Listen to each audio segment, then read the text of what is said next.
1945 ला युरोपमध्ये नोटस्टेन आणि थॉम्सन यांनी एक पेपर पब्लिश केला आणि त्या पेपरने एक नवीन कॉन्सेप्ट आपल्याला डेमोग्राफी बद्दल दिली किंवा पॉप्युलेशन संक्रमणाबद्दल दिली. त्या पेपरच्या त्यांच्या अकॉर्डिंग की पॉप्युलेशन कोणत्याही सोसायटीची किंवा कोणत्याही कंट्रीची ही एकाच रेटने किंवा स्टॅग्नंट वे मध्ये चालत नसते किंवा वाढत नसते.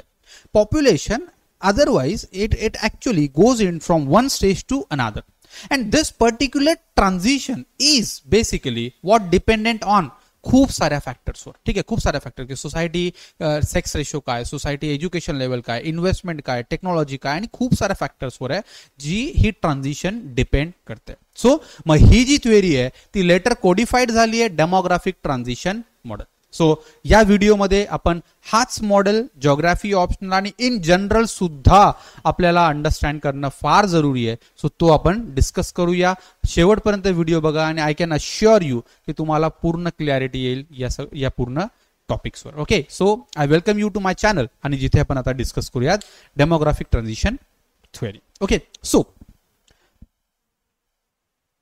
1940s मध्ये फ्रँक नोटस्टेन आणि वॉरेन थॉम्सन यांनी इंडिव्हिज्युअली पेपर प्रेझेंट केला बेस्ड ऑन देअर रिसर्च. मग त्यांनी परत रिसर्च कुठे केला आहे?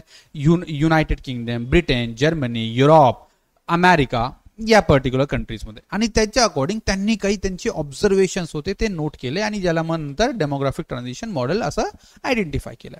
सो मग आता या मॉडेलच्या अकॉर्डिंग काय म्हणणं आहे की इथे की कोणत्याही सोसायटीची ही जी लोकसंख्या आहे ना, जसं आपण म्हणतो की आता इंडियाची पॉप्युलेशन वाढत चालली, तर मग ही काय लाईफ लॉंग वाढत जाणार आहे का, ही लाईफ लॉंग डिक्लाइनच होणार आहे का? तर answer is no. That society it went through, right, it goes through और it follows different stages of transition.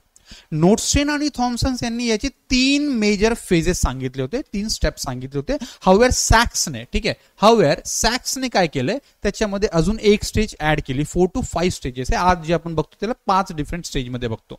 So काय म्हणणं आहे की पहिल्या स्टेजमध्ये किंवा स्टार्टिंगला काही अझम्पशन घेतलंय दॅट की पहिले basically decline in mortality comes. Mortality म्हणजे डेथ रेट, ठीक आहे, मृत्यूदर. So decline in mortality comes first आणि ती क्विक असतो.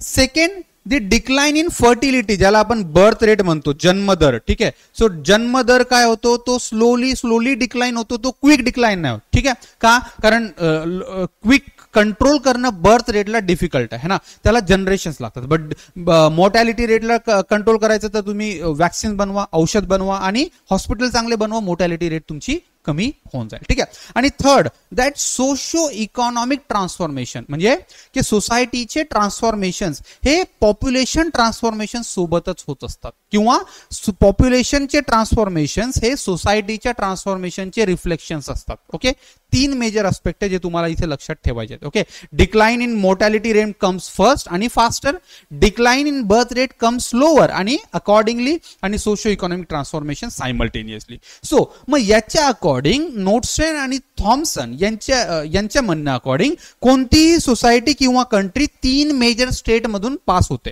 ठीक आहे, काय? पहिली स्टेज अशी आहे जिथे बर्थ रेट पण हाय आहे और व्हेरी हाय आहे. किती? 35 to 40. डेथ रेट पण किती आहे? व्हेरी हाय है ना, की तिथे जन्म दर पण जास्त आहे, मृत्यू दर पण जास्त आहे. आणि अल्टिमेटली रिझल्ट इज की बर्थ रेट आणि डेथ रेट यांच्या डिफरन्सेस काय असणार? Population growth. मग यांचा पॉप्युलेशन ग्रोथ हा फार कमी आहे. Growth rate is very low है ना. सो जसा इंडियाच्या केसमध्ये जर का आपण बघणार ब्रिटिश टाइम है ना, 1901 ते 1940-45 पर्यंत आपला असाच होता हाय बर्थ रेट, 35, 40, 38, राईट, त्या रेंजमध्ये. पण त्याच्यानंतर सोसायटी काय होते आता चेंजेस होतात. काय? Death rate comes faster, decline death rate comes faster आणि हा खूप लवकर कमी होतो. ठीक आहे, इथे टाइम आहे एक्स ऍक्सिस वर, इथे वाय वर व्हॅल्यूज. सो डेथ रेट काय होणार? क्विकली डिक्लाइन होणार, 8-10 वर येऊ शकतो 35-40 वरून. पण बर्थ रेट काय होतो? हा स्लो इन डिक्लाइन, जसं मी तुम्हाला सांगितलं रिझन्स काय असणार. ठीक आहे, सो बर्थ रेट काय होतो? स्लोली डिक्लाइन होतो. आणि म्हणून मग याच्यामध्ये काय बर्थ रेट आणि डेथ रेट यांचा जो गॅप असतो तो पॉप्युलेशन वाढवणार आपली, बरोबर. मग या फेज मध्ये बर्थ आणि डेथ रेटचा बघा गॅप किती वाढलाय. इथे आता पॉप्युलेशन एक्सप्लोजन होईल है ना, इथे होईल तुमचा population explosion. Right. Population bomb सुद्धा म्हणतो याला. भारत आपला 1950s to 1980s right 90s even हा या टाइम मध्ये होता. बांगलादेश, नायजेरिया, आफ्रिकाचे खूप सारे कंट्रीज तर आज या स्टेजमध्ये आहेत. ठीक आहे. सो मग इथे काय होणार, खूप जास्त डिफरन्स वाढेल. आणि त्याच्यानंतर पण डेथ रेट आता एका टाइम नंतर डेथ रेट कमी होऊ शकत नाही, कारण death is the only reality in life right. So the moment you born you are eligible to die. बरोबर. मग अशा केसमध्ये काय होणार, इथे बर्थ रेट आता डिक्लाइन होतोय आणि तो डेथ रेटला मॅच करतोय.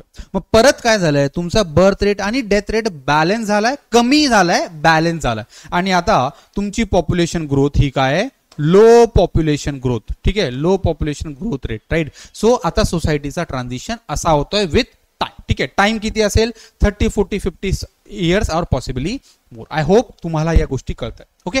मग हा झाला डेमोग्राफिक ट्रान्झिशन मॉडेल. पण याच्यामध्ये काही नवीन ॲडिशन्स पण झाले, की पहिले त्यांनी 3 स्टेजेस सांगितले होते, पण याच्यामध्ये नंतर 5 मेजर स्टेजेस आयडेंटिफाईड केले ॲज ऑफ नाव.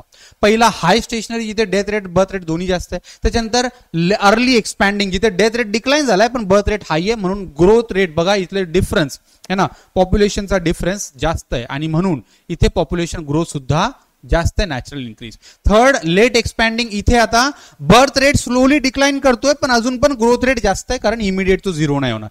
फोर्थ आहे लो स्टेशनरी, आता बर्थ रेट फार कमी डिक्लाइन झाला आणि डेथ रेट आणि बर्थ रेट मध्ये फार कमी डिफरन्स आहे, पॉप्युलेशन ग्रोथ कमी झाली. आणि नेक्स्ट वाली स्टेज अशी येईल जिथे Germany, Russia, Latvia, Romania, Ukraine या कंट्रीज आहे, काय जपान, की जिथे आता डेथ रेट तर कॉन्स्टंट आहे बट बर्थ रेट यांचा डेथ रेट पेक्षाही कमी होत चाललाय. आणि म्हणून मग प्रॉब्लेम होतोय की यांची पॉप्युलेशन वाढण्यापेक्षा कमी होत चालली आहे. That is what demographic winter it is to be known as, है ना, की पॉप्युलेशन डिक्लाइन होणं ही फेज या फेज मध्ये स्टार्ट होते. आणि हा फार प्रॉब्लेमॅटिक केस आहे जो जर्मनीमध्ये होतो किंवा खूप साऱ्या युरोपियन कंट्रीजमध्ये होतो. आय होप तुम्हाला हे 5 जे स्टेजेस आहेत डेमोग्राफिक ट्रान्झिशनचे, जिथे सोसायटीचे ट्रान्सफॉर्मेशन्स पण होत असतात, हे प्रिटी मच क्लिअर आहेत. Yes, if you like this video so like, let me know it this thing in the comment box. Share पण करा, सबस्क्राईब पण करा चॅनलला, आणि नवीन काही व्हिडिओज पाहिजे असतील ते सुद्धा मला कळवा. थँक्यू.